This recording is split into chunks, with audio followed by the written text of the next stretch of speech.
I told a story the other day on radio where there was a friend of mine who was a headmaster for many, many years in the country. He had such success in his country town, which had a lot of underprivileged kids, a lot of Aboriginal kids, that the education department said, we'd like you to take on one of our really tough schools in the city.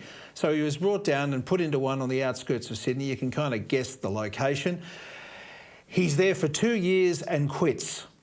Just it's impossible. It's impossible. He'd had more complaints about his handling of the kids, he's dealing with the parents, he's dealing with the teachers. He'd had more complaints in that school in 2 years than he had seen in 20 years in the profession.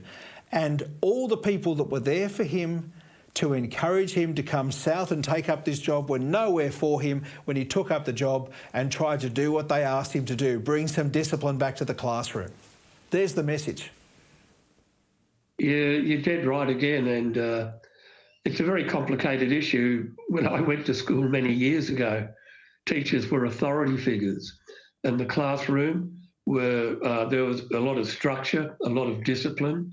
There were clear rules about behaviour, what was accepted, what wasn't, and students knew that if they misbehaved, there'd be consequences. Now, unfortunately, we've lost that. Over the last 20, 30 years, teachers have been told, especially in primary school, that they should be their students' friend. Teachers are called facilitators, guides by the side. You've got this idea now that teachers are not strict, they're not authority figures. And the problem there is that kids will often pick that up.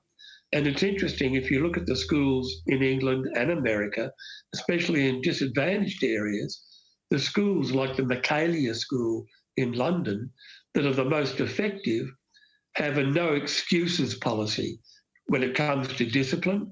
Students have to be well dressed. They have to line up outside the room. They have to call the teacher by their surname. There are consequences for misbehaviour.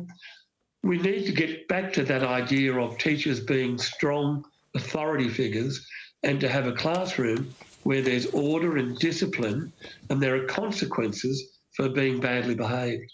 I look at these numbers and I kind of had to put my glasses on to read the size of it.